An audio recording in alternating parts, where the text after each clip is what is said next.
Good evening, this is Mike Cooper. Welcome to Northeast Truth Radio, hosted by tnsradio.com. Tonight, we have a couple of guests lined up for you. It's all a bit last minute tonight, folks. We're in a bit of a transitional phase.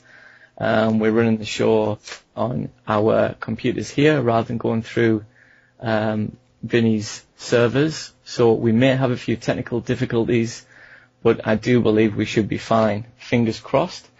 I'm going to be speaking to Anthony Murray, and we're going to also speak to Ian Crane shortly into the first half of the show, and likely till the end of the show. So if you've got any questions later on, do get those ready for us, please. Anthony, are you online? I am, yes. How are you? Not too bad. Nice to speak to you again. Yeah, likewise. What we'll do before Ian comes, we'll just have a random chat, see what comes up. Yeah. How's that sound? Yeah. How are you doing today? Not too bad. Because we weren't talking before the show or anything. Yeah, we've not spoken earlier tonight, and No. not spoken at all. So it'll completely sound like the first time we've spoken in weeks, and not just an hour ago, obviously. Grow your own. That's an element that I want to introduce to this show. Part of my get folk the hell off the internet section. I've been growing some food and some other bits and bobs. So at some point, I'm going to tell you what you can actually plant at this time of year. There's quite a lot you can actually start planting. Most people think, yeah, it's too late now, you can't plant anything. It's not true, so we'll get into that soon. When is your wake-up call presentation? November. I suppose to set that up, I've been going around giving talks on topics like psychological operations and everything that comes with that for the last year. And I just slowly doing smaller talks, but starting to get into bigger and bigger shows. And now I'm delighted I'm doing the wake-up call in November. So hopefully that goes well. Yeah, we brought you up. I mean, the first time I saw you was in Leeds, and that was with the Ego Killer, and who else was there that day? It was Andrew Johnson, Brian Gerrish, and Anthony Beckett. Yeah. And he was talking about swine flu, wasn't he? Yeah, that's right. And he had someone else there as well. I can't remember his name, but that's when I first saw you talking. So we got you up to do a talk, and we had you on our radio show on our second week talking about psychological operations, predictive programming, and what was the other one? Social conditioning. That's the one. How predictive it is that I'm on talking about psychological operations again. Nah, who knows? Who knows where it's going to go? Yeah. We were talking about that.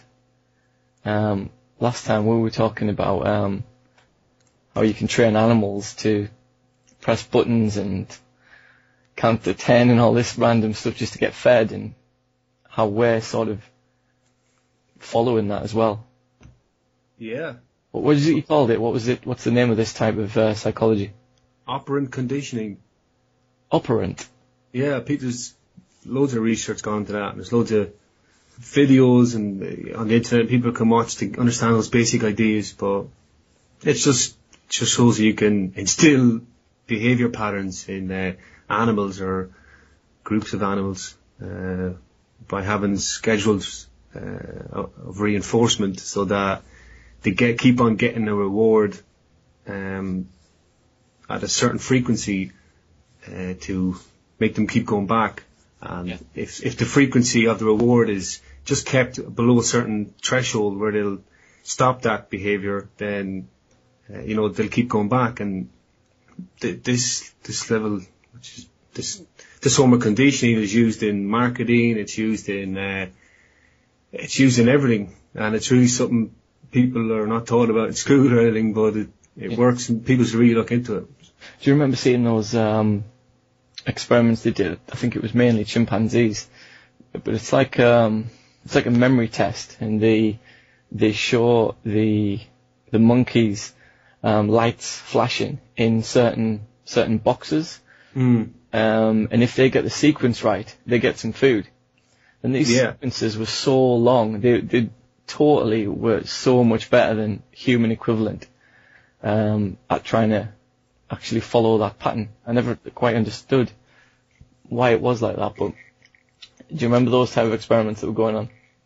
Oh, there's so much research has gone into, mechanisms of memory and behavior and so forth that it's hard to even know where to begin.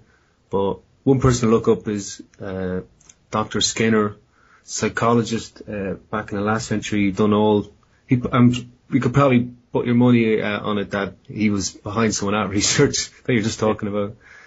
He just to show what his mentality was, he actually locked up his own kid in one of these boxes, his own daughter, and give her rewards for pushing certain buttons, through food, just to give the mentality of nice guy. Yeah, great. I'd love to have him around for a party or something. Let's organise a dinner party. But like when we talk about operant conditioning, those same ideas are used in computer games and in marketing. What you call them, slot machines, GP slot machines and so forth. Well, they're all based on operant conditioning, because the person who goes in doesn't win ever, that they're not going to come back. And of course, the people who make the machines don't want the people to win every time. So they work out what's the minimum frequency that, how often, what's the minimum amount of times that they can win, that they'll keep coming back. And that's applied to that. Same concepts applied to, say, in computer games where you build up a character and you get rewards, or you get add-ons and upgrades. If you got an upgrade every 5 years, you wouldn't be bothered with it. You get fed up with it. And if you got an upgrade every 2 seconds, you get fed up with it. So operant conditioning comes in there, where you only get reward every, certain specific length of time. It's a fascinating area. People should really get into it. Very, very interesting. People talk about computer games like Mario and Sonic and World of Warcraft, and you mentioned it before. You were talking about the power-ups and the sort of rewards that people go chasing in computer games. Obviously, if they had to slog their guts away for 15 hours in a computer game to get some sort of monotonous minor reward, they're not going to play it. Yeah, exactly. Well, must be some deep thinking going on when they build these games. Completely. Well, I'm sure, I hope people would know that money has no real value, and it's just really a tool of control, and that's a whole other issue. But if you look how children are conditioned to want money, where they run after money in computer games, and you've got to collect money and carry out missions to get money, and it's just priming kids for work, and for sure. And all forms of media reinforce this to instill this sort of conditioned response for money and stuff. It's fascinating. Exactly. Quite sad. I mean, we'll probably be talking a little bit about this with Ian later on, but something I keep seeing, I see it a lot if I'm running around, there's newspapers around. The thing that's going on at the minute with the current government, making us actually feel like we're the ones that are actually helping to make these decisions. So we know that they're going to slash so much spending, investment and jobs, especially the Northeast, which is definitely something we're going to talk about later on. But George Osborne, I keep seeing quotes from him saying like, well, if you're not happy about where we say we're going to make the cuts, get involved. You tell us where you want to make the cuts. It's brilliant, Yeah, it's great. Because that's it, like, all you peasants now, you all vote. I want you all to vote, but we'll decide what's going to happen, you know what I mean? You can have 2 votes, we'll still decide, It's just, if voting had any power, if it could change things, then it wouldn't be allowed, Exactly.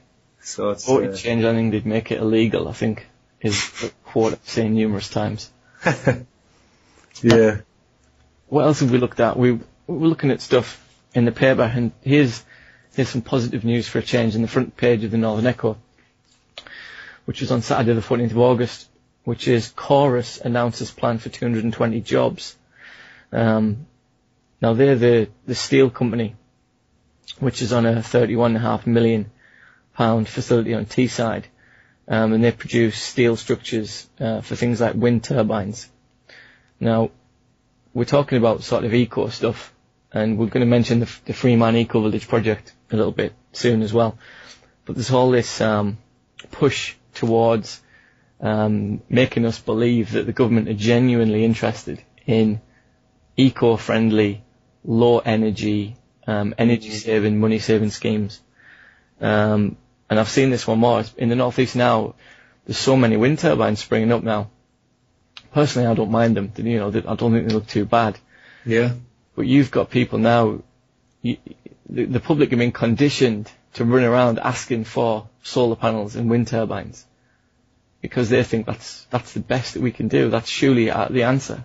If only we could work towards solar panels and wind turbines and other forms of renewable energy, such as the wave movement panels and maybe some more waterborne technology. But there's so much energy technology that's still being suppressed. But there's more and more people now at home testing out the so-called, well, you could call it an over-unity device. I can't remember the one recently, but I was reading something.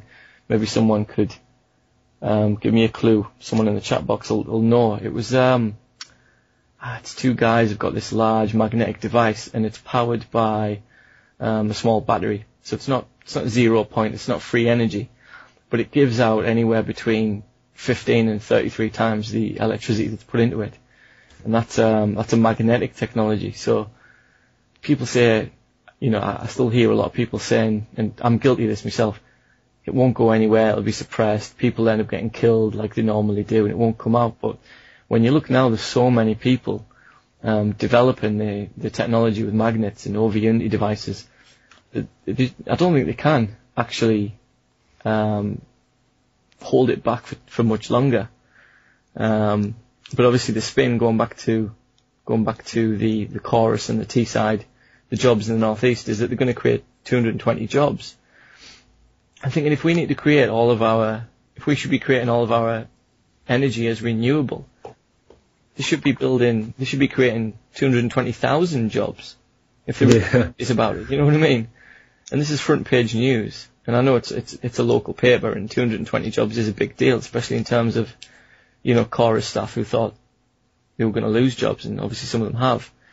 So it's a positive bit of news, but obviously there's the other side to look at it as well. Yeah, definitely. There's so much to all that alternative sources of energy and sort of research that goes on. And at first glance, it might seem a bit wild and crazy, but the more you look into it, it's fascinating. And you see how, like, one inventor came up, he tried to patent a water motor. Yep. And supposedly that technology doesn't exist. He tried to patent it, and the military stepped in, said he wasn't allowed to patent it, and they classified his work. So an invention that doesn't work, he wasn't allowed to patent it. That's nonsense. Or wasn't even allowed to apply for it, which is. And then also, if people look at most countries, they have they all have different names in each country, but it's like invention secrecy acts and all sort of things like this. And what they basically boil down to is, if someone in their back garden develops an atomic bomb, then we'll come in and we won't allow that. We're like, okay, that's fair enough.